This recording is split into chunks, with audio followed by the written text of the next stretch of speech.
About 10 years ago, I received a picture text from an unknown number. At first, it didn't seem like anything too out of the ordinary, just a photo of a woman taking a selfie in the mirror wearing a bra and underwear. I was about to dismiss it as a wrong number when something made me look at it again. The woman in the picture looked exactly like my wife. Well, not my wife at the time. She was my girlfriend back then. My first reaction was confusion. I thought it might be an old photo of her, maybe sent accidentally. But as I kept looking at it, I started noticing subtle differences. The woman had slightly longer hair than my girlfriend did back then, and there was a small mole on her shoulder that my girlfriend didn't have. Her posture, her face, even the way she held her phone, it was all so close but not quite right. The resemblance was uncanny, and it started to mess with my head. For weeks, I couldn't stop thinking about the picture. I didn't want to believe it was her, but the similarities made me paranoid. Who was this woman? Why would someone send me this photo? And what if my girlfriend wasn't telling me something? For almost a month, I obsessed over it. I went back and forth in my head. I even compared the photo to other pictures of her, trying to convince myself it wasn't her. But I couldn't shake the unease, and it started eating away at me. Eventually, I decided I had to say something. One evening, I showed her the picture. "Hey," I started hesitantly. "This is going to sound really weird, but I got this picture a while ago. Is this you?" Her reaction wasn't what I expected. She stared at the photo for a moment, then looked at me like I'd lost my mind. "What the fuck? That's not me. Where did you even get this?" I could tell by the confusion and irritation in her voice that she was being honest. She wasn't hiding anything. That's when she grabbed her phone and said, "Hold on, I got something weird like this too."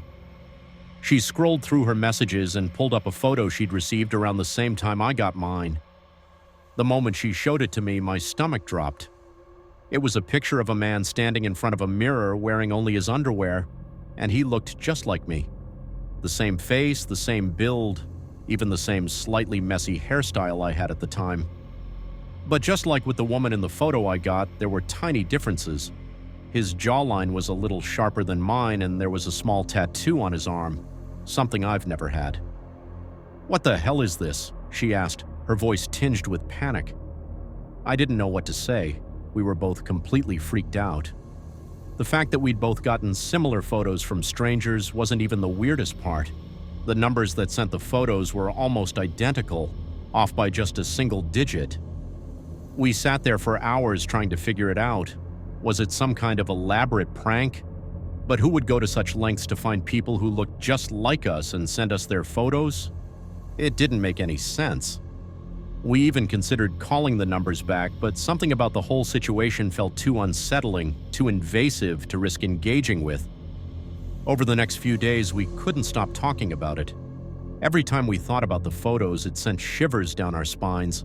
It wasn't just the uncanny resemblances, it was the timing, the randomness, and the fact that someone out there had gone out of their way to send us those pictures. Eventually, we decided there was no logical explanation, and life moved on. But even now, years later, I still think about it. Who were those people in the photos? Why did someone send them to us? It felt like some strange glitch in reality, like we'd briefly crossed paths with some twisted version of ourselves. I'll probably never know the truth, but every once in a while when I'm up late at night, the memory of those photos creeps back into my mind, and it still gives me chills. When I was 16, I got my first phone. It was a huge deal for me. After months of begging my parents, they finally gave in, and I spent hours exploring all the features and apps. Instagram quickly became my favorite.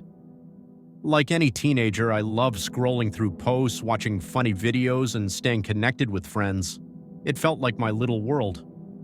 One night, around 11 p.m., I was lying in bed, cozy under the covers, mindlessly scrolling through Instagram. The house was silent, with only the faint hum of the ceiling fan and the occasional creak of the floorboards breaking the stillness. Suddenly, a notification popped up on my screen, a random text from an unknown account. I stared at it for a moment, wondering who it could be. Curiosity got the better of me and I tapped on the notification to open the message. What I saw made my stomach drop. It was a photo of a man tied up with thick ropes, unconscious. His face was battered and bruised, his skin marked with cuts and welts, as if he had been tortured. The background of the photo was dark, barely visible, but it looked like some kind of grimy basement or storage room. The whole scene felt suffocating, like something straight out of a horror movie. My chest tightened and a cold shiver ran down my spine. I stared at the image, unable to look away, feeling a mix of fear and nausea. Who was this man? Who sent this to me? Was this real? My mind raced with questions, each one more horrifying than the last. I panicked and turned off my phone, tossing it onto the bed like it had burned me. For a few moments, I just sat there in the dark, my heart pounding in my chest. The image was burned into my mind. I couldn't unsee it. I didn't know what to do. Should I call someone? Tell my parents? But what would I even say? How could I explain this? Eventually, I decided to block the account. My hands shook as I turned my phone back on, quickly navigating to the message and hitting the block button. But that didn't feel like enough. The thought that someone had chosen me to send that picture to made my skin crawl. Why me? Was it a mistake or did they know me? Were they trying to send a message? In a haze of fear and confusion, I went a step further. I deactivated my entire Instagram account. The thought of staying connected to that platform, even with the account blocked, made me feel vulnerable and exposed. I needed to distance myself from whatever this was. That night, I barely slept. Every time I closed my eyes, the image of the man flashed in my mind. His lifeless face, the bruises, the ropes. It was haunting. Every little noise in the house made me jump, and I kept imagining someone breaking in or sending me another message. I felt so helpless and alone. I never told anyone about it. Not my parents, not my friends. It felt too strange, too scary to even put into words. I worried that if I said it out loud, it would somehow make the whole thing more real. And honestly, part of me was scared they wouldn't believe me. Who would believe that a random teenager received something so horrifying out of the blue?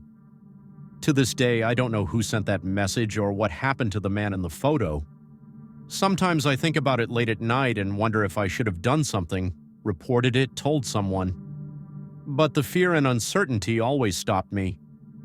All I'm left with is the memory of that one random night that changed how I look at the world, and the chilling thought that somewhere out there, a stranger picked me to send that image to. One Friday night, I was out with a group of friends, enjoying the city's lively downtown scene. We hopped from one place to another, laughing, dancing, and making memories. The energy was electric, and by the time the night was winding down, I felt a mix of exhaustion and satisfaction. Since I lived only a short train ride away, I decided to head home alone, promising my friends I'd text them when I got there. The train was quiet at that late hour, with only a few scattered passengers. I settled into a corner seat, the rhythmic clatter of the train lulling me into a light doze. It wasn't unusual for me to fall asleep during late rides home, especially after a night out. I woke up just in time to catch my stop, startled but relieved. Good thing I didn't miss it, I thought as I grabbed my bag and stepped out onto the deserted platform. The walk home was uneventful. The streets were dimly lit, and the occasional sound of distant cars or rustling leaves kept me company. I felt a sense of relief as I reached my front door, unlocking it and stepping inside. The warmth of my apartment was comforting, and I immediately changed into my pajamas, eager to crash into bed after such a long night. Before sleeping, I habitually checked my phone. There were a few texts from friends asking if I got home safely, and I quickly replied to let them know I was fine. As I scrolled through my notifications, a message request on Instagram caught my eye. It was from an account I didn't recognize, a generic username with no profile picture. Curiosity got the better of me and I opened the message. What I saw froze me in place. It was a short video. I clicked play and the grainy footage sent a chill down my spine. It was me, on the train, sleeping in the corner seat just 30 minutes earlier. My heart raced as I watched the video. The camera slowly zoomed in as if the person filming had been sitting just a few seats away. Below the video was a message. "You look so peaceful when you sleep. Wish you hadn't gotten off so soon." I stared at the screen, my stomach twisting in knots. The realization that someone had been watching me, recording me without my knowledge, made my skin crawl. My hands trembled as I tried to process what had just happened. Who was this person? How did they find my Instagram? The fact that the message landed in my request section meant we weren't connected on the platform, which only made it more disturbing. I immediately blocked the account, but my paranoia was already in overdrive. I replayed the events of the night in my mind, trying to remember if anyone on the train seemed suspicious or familiar. Nothing came to mind. The train had been so empty and I'd been half asleep, an easy target apparently. Sleep was out of the question after that. I double-checked my locks and even peeked out the window to make sure no one was lingering outside. My heart raced at every little noise, and the shadows in the corners of my room felt heavier than usual. I kept checking my phone, half expecting another message to pop up, but thankfully nothing else came. The following morning, the sunlight streaming through my window did little to ease the unease. I told myself it was probably a random creep, but the fact that they had gone to the trouble of recording me and finding my Instagram made it feel much more sinister. I debated telling my friends but decided against it. What could I even say? "Hey, someone filmed me sleeping on the train and sent it to me?" It sounded ridiculous and I didn't want to worry them unnecessarily. To this day, I've never received another message from that account, but every time I take the train late at night, I feel a lingering sense of discomfort. I always stay alert now, constantly scanning my surroundings and avoiding dozing off. That one random video taught me a chilling lesson. Even in the most mundane moments, you never know when someone might be watching.